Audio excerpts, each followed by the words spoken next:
Köplegan do'stlarimiz bo'lsa, bozorda hovli bo'layotgan seriq anjam puloga rang qo'shamdi deb ayrimxonamda seshin qilib liq toshqizyapti. Bugun men seriq anjam puloni qaysi usul bilan aytdimki, qani biz birlikda o'ynab chiqaylik, boshlavatdik.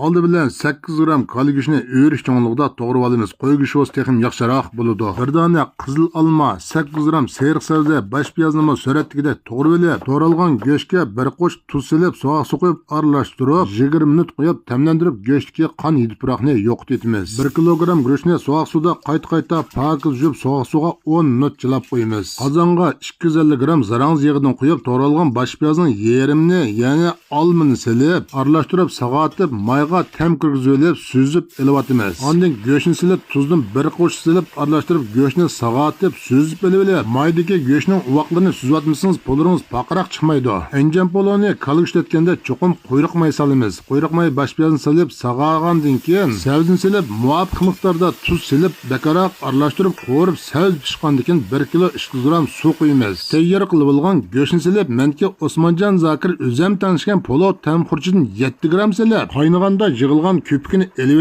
tuvoqni yopib bo'sh o'tda 10 minut qaynatib, sabzi go'shtniki ta'mi suv chiqqanda sho'rpisidan yarimchin usulib, go'rishni silib, ratlab, tuvoqni yopib, o'ttirhal o'tda 10 minut dumlab, arliqda ta'kidlab qo'yganimiz. Men tanishgan polov tam xurjida vijing jijing yo'q. Mushu filmdan ko'plagan do'stlarning foydalanishi uchun sizlarning qo'llab yurak belgisini besib tarqatishinglarni umid qilaman. Go'rishni sabzining ostiga tushirmay, o'rib, tush kechib, elib olgan sho'rpisini qo'yib, sipab, tuvoqni yopib, o'ttirhal o'tda 10 minut, eng tuvan o'tda 15 minut, jami 25 minut polon dumlab, dam yuzib pishirib tayyorlasak bo'ladi. Sizningmi eng o'xshatgan poloringiz bo'lsa, imkos rayoniga yo'llab qo'ying, birlikda o'rtoqlashimiz. Pologa oid savollar bo'lsa, buning imkos rayoniga yo'llab qo'ying, masalani taltuk hal qilamiz.